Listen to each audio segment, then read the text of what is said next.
Hey guys, welcome back to Free to Think. I'm Cody. Back again. I'm Jacob Cady.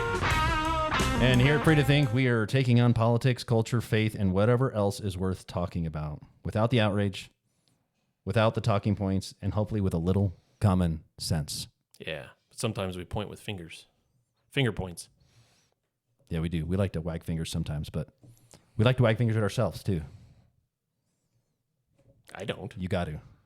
I don't like it. Self-improvement. I mean, that's fine, but I don't like it. Nobody likes self-improvement. It never feels good to improve yourself. In the time being. In time being. In the future. But in the future, it yields, as the Bible says, Hebrews 12:11, I think it is, it yields the peaceful fruit of righteousness. Yeah. So, or just the peaceful fruit of knowing you're better than you better previously than you were. Or that you did something tough. You did something hard, pushed into it. You did the hard thing. Yeah, it's good. Hey, what do you call a fish with no legs? Just a fish. They don't have legs. Well, those little fish with the legs on the back of the cars, the evolutionary fish, they have legs. Those aren't real fish. That's a talking point. Oh, it's and a you talking said point? no talking Oh, points. good point. All right, we'll get rid of that talking Good point. point. That's funny. So what are we talking about today? I don't know. You picked the topic for today, and I have no idea what it is. I didn't even look into it. You didn't even look it up? I didn't. All right. Dead internet theory. Hit me with it.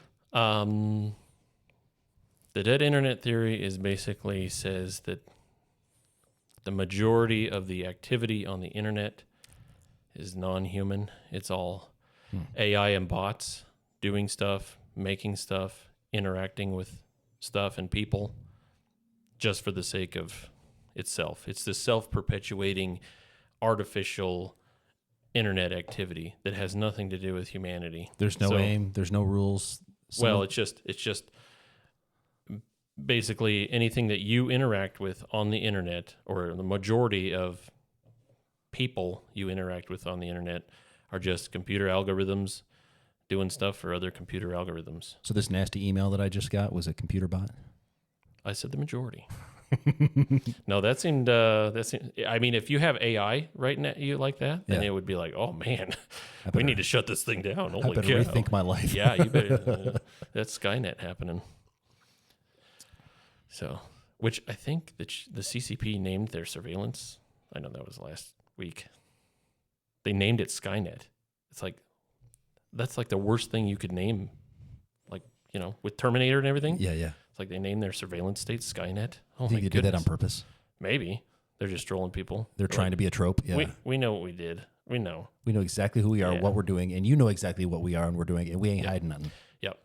So if you look at, and I don't remember this, but if you look a little bit of the internet, right, after Al Gore invented it, Good old Al Gore. there was a time when the internet had a physical directory, like a paper book directory. Interesting. Yeah. So you would look up a company. Oh, okay. Not their phone number, but their website. Ace Construction Services in Des Moines, Iowa. And it would probably give you their phone number too, but it would also give you their website. Yeah. So you could, send them whatever, So there was a time when... And you could actually fit it all in a book at one point. Yeah. All the internet websites. was so small that it was like a phone book. Had to be the 90s. Yeah. Or like late 80s or something like that. Okay. Yep. Wait, I thought the internet was created in the 90s. Well, when was Al Gore born? Because it was just it was his birthday. Simultaneously? Yeah. Okay. It was just technogenesis, as I just coined that phrase. Actually, that's interesting. It seems like what it is technogenesis. Woo.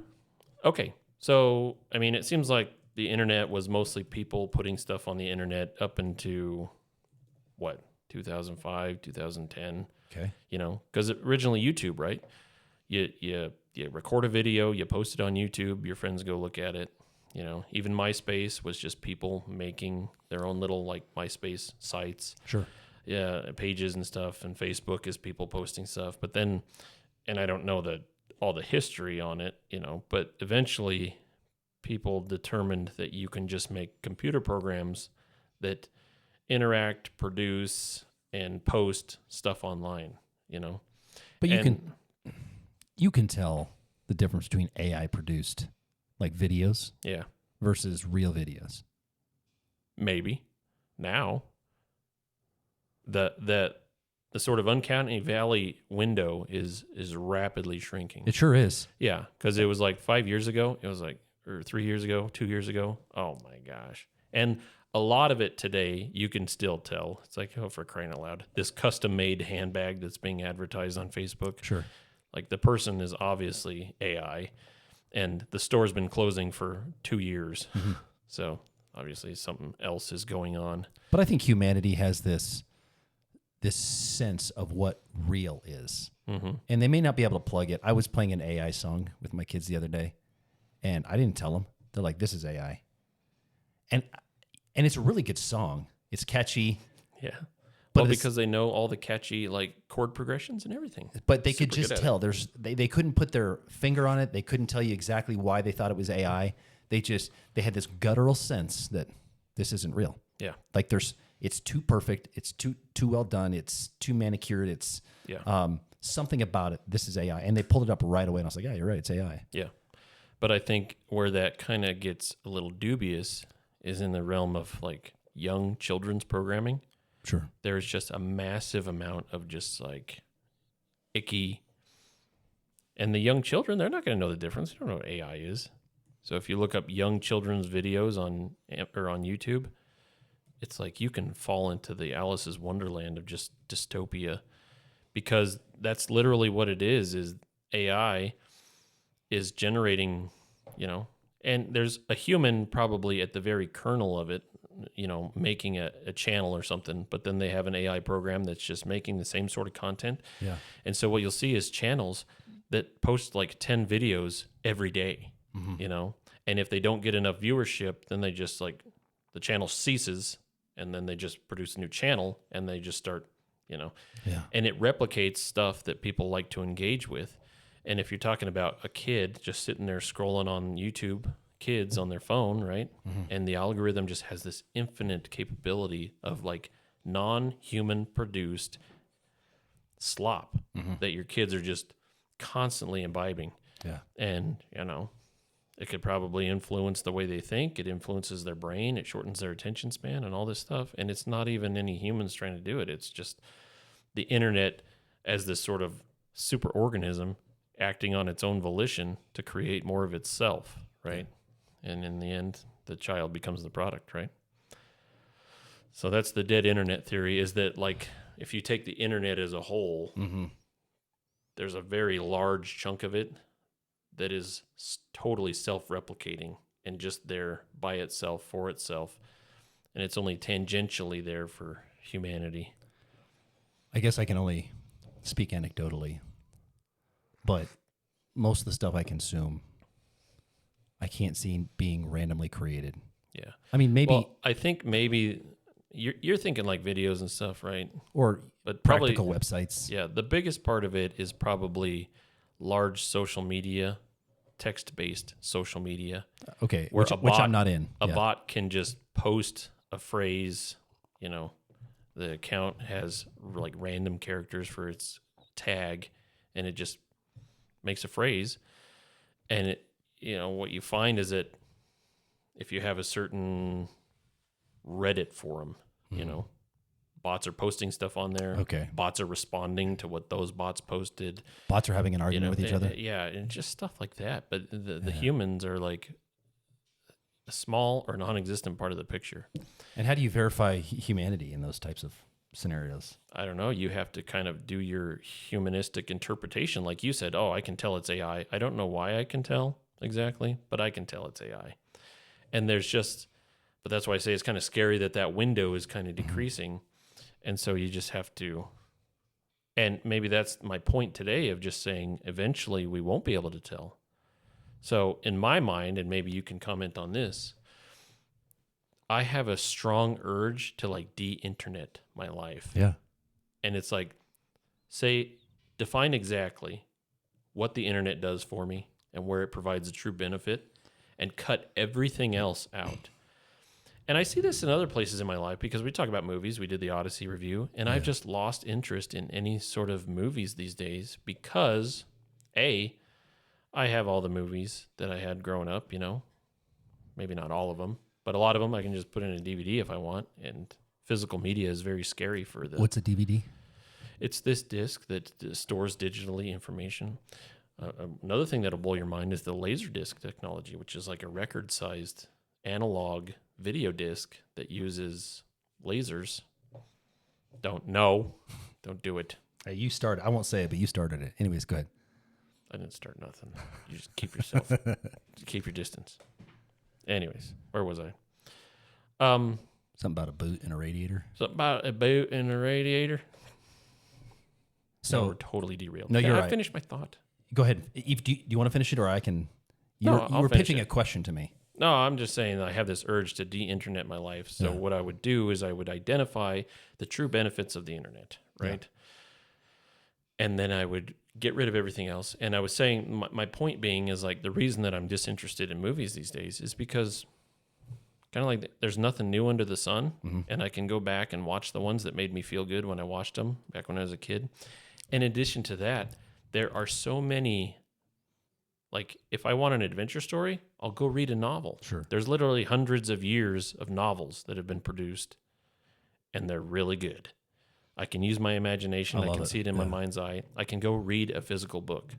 Heaven forbid, right? So there's just nothing, there's nothing on the internet that is like so deeply tantalizing to my cognition that it makes me want to run to the internet. What attracts me to the internet? You know, the cat videos and stuff like that, right? It's Sure. it's the sugary candy of the Yep. brain. And it's like as you get older, you know, it's like that sugary candy doesn't do it for me anymore. I want a deep, thought-provoking thing, You and I also find that elsewhere. you also recognize what that sugary candy does to you. Like when you're young, you can just consume all this candy. And you're like, life is free. I'm wonderful. Everything's cool. Yeah. But when you get into your 40s, which Yeah. you and I are in our, well, you're 39 still. Ooh, no, I'm not. Yep, I'm not the 40s yet, Anyways, buddy. well, when you get into your 40s, you start eating things and you start feeling it. Yeah. And you get this guttural sense, literally, Yeah. that something's wrong, that I probably shouldn't eat this as much. So, man, Maybe that's what it is. The internet gives you diabetes of the brain. it does. And I think we feel it. Like, have you ever gotten, our kids every once in a while would like to turn on YouTube and just consume some shorts. They're fun. The cat videos. Yeah, because they're just rapid fire dopamine. But after about 20 or 30 minutes of Shouldn't that, do that in the microphone. ASMR. But after about 20, 30 minutes of consuming those videos, you just feel sick. Yeah, Not to your stomach, but you feel like your brain is starting to rot. yeah. And you go, wow, what a feel like your complete soul has been waste. sucked Yeah, out of sucked you. right out of you. But anyways, so to answer your question, according to Google, the internet started in 1969 with ARPANET. Have you ever heard of ARPANET?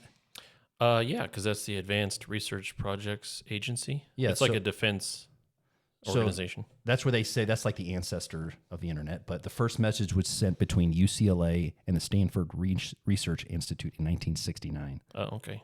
There's also this story of like the first webcam was for someone at a terminal could check on the coffee pot in the break room. Yeah. So they put a webcam in there, and it communicated over Ethernet or something. That's awesome. And it says the modern World Wide Web, 1989 to 1991. Tim Berners-Lee invented the web, including URLs, hyperlinks, etc. The first website went public in 1991. Gotcha. So that directory that I was talking about was probably mid 90s. Yeah, browsers like Mosaic and Netscape helped bring the internet into ordinary homes and businesses. I remember Netscape because that was like at Fruita Middle School. That was the one that Yeah, we learned yeah, on. You yeah, remember that's right. Netscape? Yeah. Miss And Webb? Miss Greb. Miss Greb, that's right. Miss Webb, that's Miss funny. Webb, that's funny. But I opened the browser twice, and oh man, because I used up the RAM. She was like, I remember she leaned over me because she seemed like a giant, right? Yeah. And she's like, "Look before you leap." And I was like, "What have I done?" She's like, "You opened the browser twice." I was like, "I'm so sorry. That's so I funny. didn't mean to." Have you heard of this trend these days? It's raising your kids like it's 1996. No. Please tell me about it. It's kind of a new trendy thing for people to start doing. But like you go back to 1996, what did we have? Tamagotchis. I don't even know what that is. That's those little digital pets that you had to keep alive. Okay, there you go. But 1996, did we have cell phones? I didn't, but mom had like this huge like Motorola brick thing. Correct. Most people didn't have cell phones.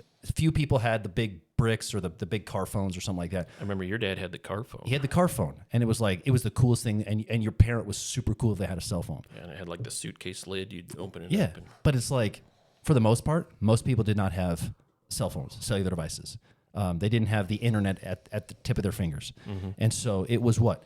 Entertainment was board games, reading books, popping in a VHS that you had to go down to City Market to.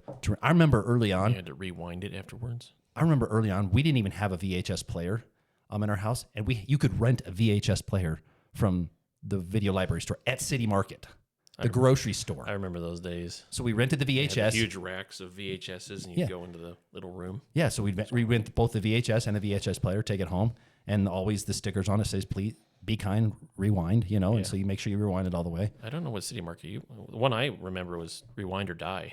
Oh, yeah. Yeah. That was must have been Blockbuster. City. Oh, that was Blockbuster. That's funny. Yeah. Oh, you But, got me there. Yeah. Anyways, so raising kids like it's 1996, just unplug. I mean, you're never going to unplug. I mean, your kids go to school and they're teaching them how to use the internet and Right. and all that stuff. And I'm not proposing some sort of Luddite approach where it's like, I'm just going to ignore this technology. I don't want anything to do with it. I'm saying be very diligent about saying, what does this tool do for me that's of benefit? I'm going to keep that. What does this thing do for me that's just absolutely abhorrent? Well, that seems like the dead internet is rife with that, right? So separate the two. Okay, I don't want to have to go to the bank every time I want to get cash out, blah, blah, blah, blah, blah. I'm going to have my banking app on my phone. Great, that uses the internet. Yeah. Can't get away from that. But I don't need to be on Facebook to see what, my 5,000 friends, are posting as far as what they ate for dinner. It's like, I don't care. Yeah. And that does nothing for me. What does something for me? I'm going to cook dinner and I'm going to get my family around the table and we're just going to be a family, Yeah, that's good. So it's not necessarily the Luddite approach of technology is bad, but it's the discerning approach of how does technology benefit you? Use it in that manner. Sure. And don't fall into the traps of the sugary, saccharin-coated, dead internet, doom scrolling, I rabbit agree. trail. Let me list the main components of raising your kids like it's 1996, because I think it's not anti-technology, but maybe we can use technology to enhance those activities that are good for us. Yeah. First one is delay smartphone and social media, at least until they're 16, is one of the ideas. Done. More unsupervised free play, less parental tracking and intervention. I think that's a big deal today because, like, even me, I have all my kids on GPS. So at any given point, I can be like, hey, they were right here. They've been here for 16 minutes. They were traveling at 47 miles an hour for this many minutes. And it's literally this almost creates a paranoia. Yeah. Why haven't they left this place yet? Yeah. Are they sitting are in they their car doing? dead right now? So What you're- happened? So you're tracking them? I'm definitely So you're tracking surveilling. them. But it's like, we used to just, hey, be home at 3:00. Okay, deal. Be home at 3:00. Where they went from here to there, Yeah. you don't know. Like curfew is 11 p.m. Yeah. So there's a lot more freedom there, right? Yeah. There's no dragnet. We're not creating a profile of our kids. So I had this the other day with my son because we were actually driving home and we were at the corner of 21 and L Road, which is not close to where I live. Anyways. And he's like, Dad, can I walk home? And first of all, that's a couple miles Yeah. from where we live. Yeah. So it's like, well, we live in the middle of the country. And, there's this like decision point where you're like, okay, I don't really want him just walking out. He's 14, but he's only 14, right? Yeah. But in the end, it was like, yeah, that's fine. Walk home. And lo and behold, in like 45 minutes, I saw him at home, right? Yeah, Here he is. And it's like, okay. He figured it out. So I like that. And we talked about this the other day of just, that was like the little clip at the beginning. It's like the safest place is the playground because all the pedophiles are online. Yeah. As you can tell, I probably have a very low opinion of the internet. Yeah. But I think it's true of just get kids, and Jonathan Haidt talks about this at length in his book, The Anxious Generation, right? So get kids in a social situation where they have to learn, they have to adapt, they have to actually like grow in their cognitive abilities to understand social situations. Yeah. And it teaches them so much about life because lo and behold, there's still a real world out there. Yep. And I see that, as much as I don't want to become the old curmudgeon, at work, hiring some younger people, and they just have this different social behavior about them. Mm-hmm. And it's just off, And if you go to the mall, right, it's like everybody's on their phone, everybody's looking down, nobody will look you in the eye, Yeah. they can't shake your hand. Yeah. It's like all this weird stuff that it's like, okay, this makes me sound like a boomer. But I like it when somebody shakes my hand with a nice firm grip and looks me in the eye, Yeah. That's a great thing. 100%. It's this like weird connection that you have that's part of this little social atom or social molecule. And if you're just on the internet all day, it doesn't replicate that in the least, Not at all. And with Facebook especially, everybody's like, well, I got 300 friends. I got 500 friends, whatever. It's like, yeah, you have 500 like paper thin surface level friends. And maybe a few of them are the actual friends that you have. And then you have all these other ones that They're not are friends. totally ghosts to you. They're mutual voyeurists is what they are. Yeah, exactly. It's I like mean, they're followers. They're followers. They want to see what you're posting, what you're doing. Which is so ironic in talking about surveillance is because in some way, shape, or form, people love to be observed. They do. And in funny. another way, shape, or form, people hate to be observed. Yeah. So there's no like consistent social discourse on just the fact that we're observing. And then now there's like influencers. There's an influencer degree at Arizona State University that you can get. And it's like these people don't actually want to influence people. What they want is attention. It's like all these things that feed in to the just the worst of human nature. They make you take a It's the personality internet. test to get into that degree. You have to be so narcissistic and histrionic Yeah. to a certain level You have to before be you can. like the cluster B of whatever the DSM says or something. It's like you fall into these psychological categories, so you can be an influencer. be an influencer. You're not enough of a narcissist or histrionic to be in this program. Go get an economics degree or something. Yeah. So if you want to not be a narcissist, you just go out there on the actual like football field, get knocked around, get yelled at, get made fun of, and then you can actually grow as a person and show some humility. Yeah. But it seems like with maybe I'm just using the dead internet theory as another way of saying I want to be as tangentially associated with this internet as I possibly can. Because like I said, if I want an adventure, I'll go read a book. Yeah. If I want music, I'll pop in a CD, right? If I want to listen to Bach or Rachmaninoff, I just got the CD, right? And all these things that I have literally hundreds, almost thousands of years of Western civilization and culture to study history, art, music, all the finest things of actual civilization. Yeah. And they're not on the internet. So what does the internet get me? It get me convenience when it comes to banking or buying Chinese garbage, right? I don't buy Chinese garbage. Have you bought anything off Amazon? Where is a cup made? That's a good question. You keep talking. I'll see if I can find it without spilling my coffee. Talk. Yeah, don't do that. I can't see. I heard that there was this Temu like teething glove that you give it to your kids, but it had like 5 times the levels of acceptable like contaminants and formaldehyde and stuff on it. Sick. Like, ugh. So Ember temperature control coffee mugs are made in China. okay, Cheers. there you go. Cheers. That's probably where this cup was made. So that's what the internet yeah. does. It allows Americans to buy Chinese garbage. It does. Which, not saying that that's garbage, but there is a lot of stuff out there that's just absolute garbage. Yeah. It's like and that's what these like AI advertisements are. It's like have you seen these where it's like a stained glass dog, and it's like this store is closing. Get the last of these beautiful handcrafted Yeah. stained glass dog lamps. Yeah. And then you actually buy one and it's just cheap, like the cheapest imaginable Chinese garbage.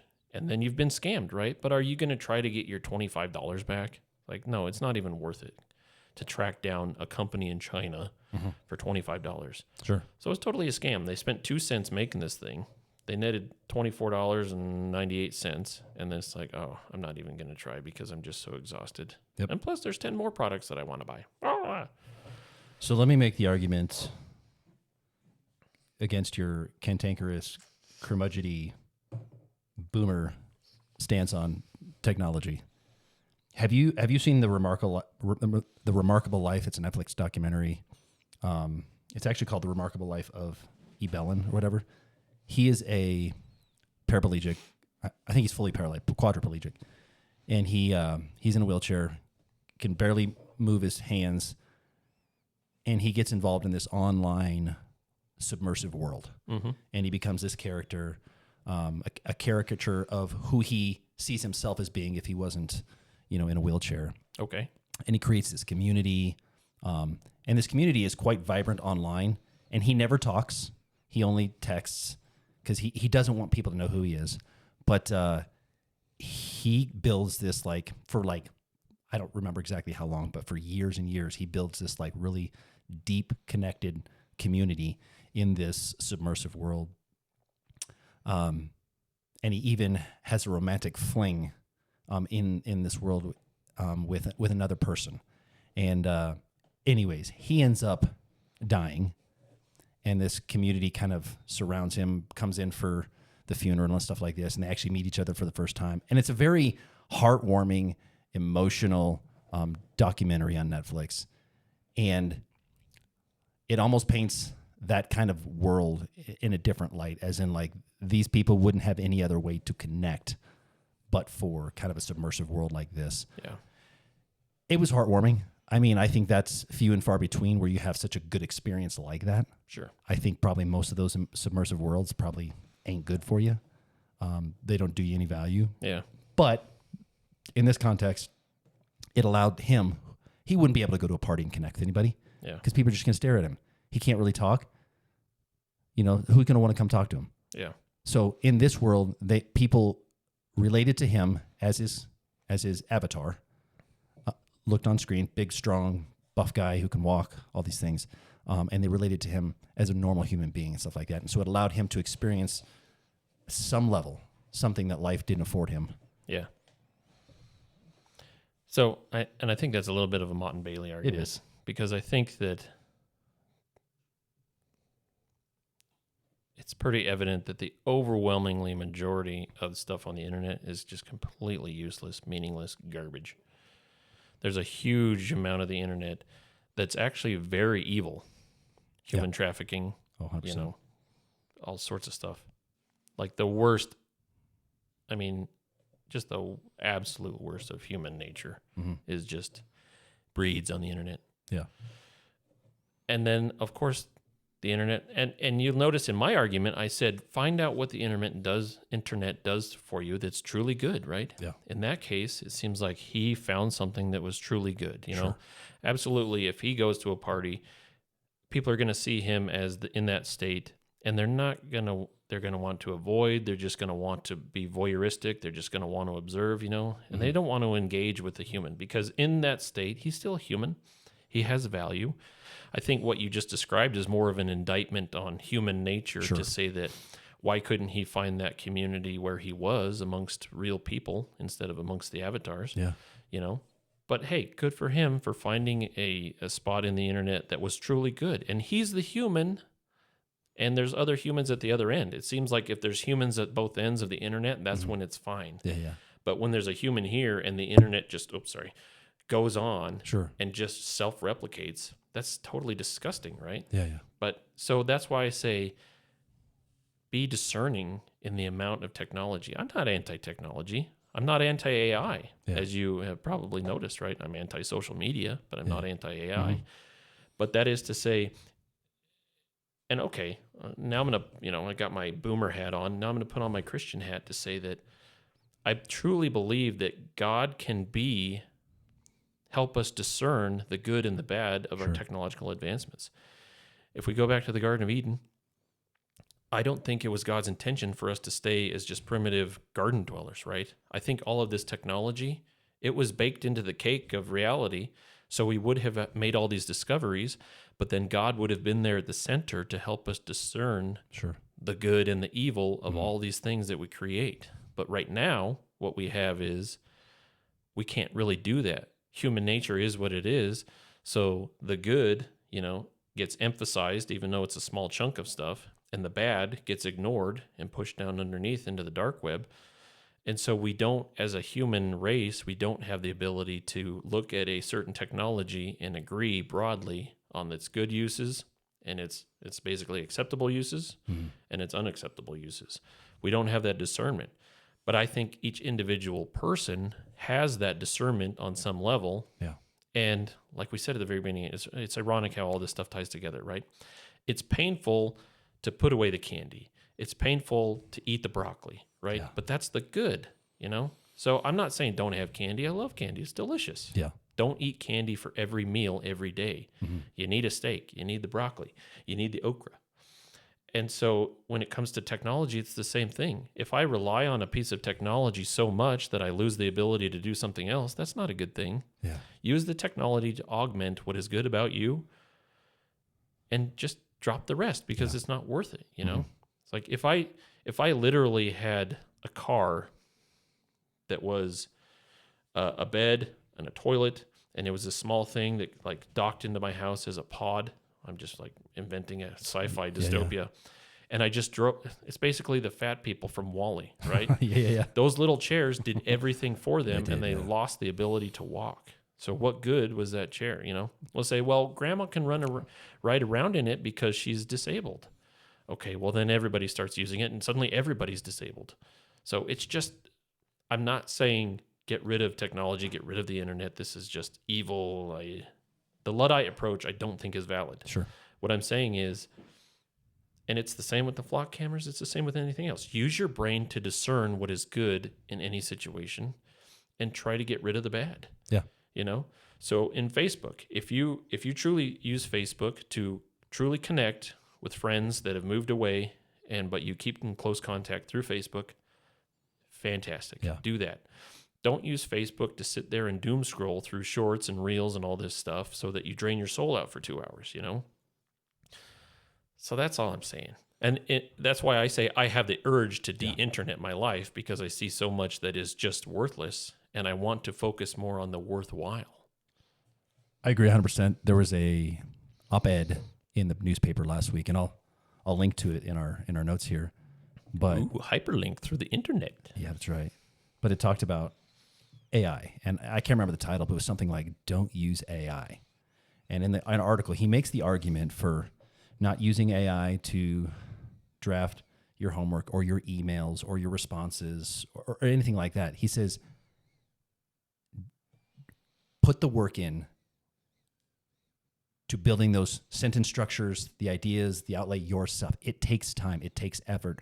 But there's absolute benefit and value to you developing this yourself. Like, we're going to forget how to write unless we continue to write. And I took that to heart, because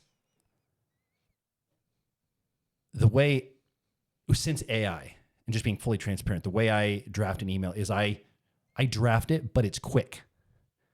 And I just say, polish it up for me. I don't use good grammar. I don't use words I would normally use.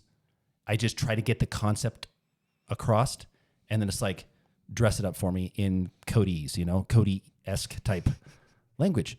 It makes it quicker. I can get emails out quicker. It's a tool, things like that. But I've realized that what I am losing is the art of writing, the art of communicating. And I don't want to lose that. It's worth the extra time to just do it yourself. Check my grammar, sure. Do I have a run-on sentence? Am I ending in a preposition or the past tense or whatever? Yeah, you need to change this, edit that, modify that, whatever. But like, write it yourself with the intent of sending it. And because we're losing it. Yeah. And continue to read books. Yeah, because there's so much just processing power available in your brain. Yeah. And reading is like a huge, because not only are you looking at symbols and then you're combining those symbols, you're looking at the symbols, then you see the sort of phonetics of how they sound and what symbols they are. So you have to do the symbol recognition, and then you put those together into word recognition. And then those have a denotation and a connotation, and then next to other words, they mean different things. So there's just so many processing levels. That's all inside your brain. Yeah. And so if you just get fed that every day, through visual, audio, AI slop, you're really doing yourself a disservice. And it's the same with your body, right? If you eat candy every day, there's no protein in candy. So your body cannot build and fix itself. Yep. So it's the same with the brain. If you just have brain candy all day long, Yeah.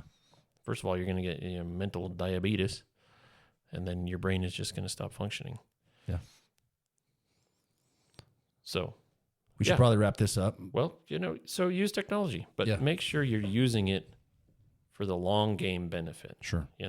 That's all I'm saying. As a tool, every generation sees new tools. Use them as tools, but not to replace the fundamental operations of humanity. Yeah. Reading, thinking, debating. I mean, relationship, physical human relationship with people, sitting around a fire. One of the most ancient communal type things is sitting around a good old campfire and having a debate, talking. Yeah. I mean, there's nothing better in this life than that. Yeah. Or sitting around the dinner table. Sitting around the dinner table, which you can do on a daily basis. Yeah. And there's value to it. Because while you're eating, you're thinking. And then put the while phones you're away, not right? eating, you're talking and ideas. Yeah. You get to know each other. What a novel idea. And then suddenly, okay, let's bring it all back. Suddenly the need for flock cameras goes down because 100%.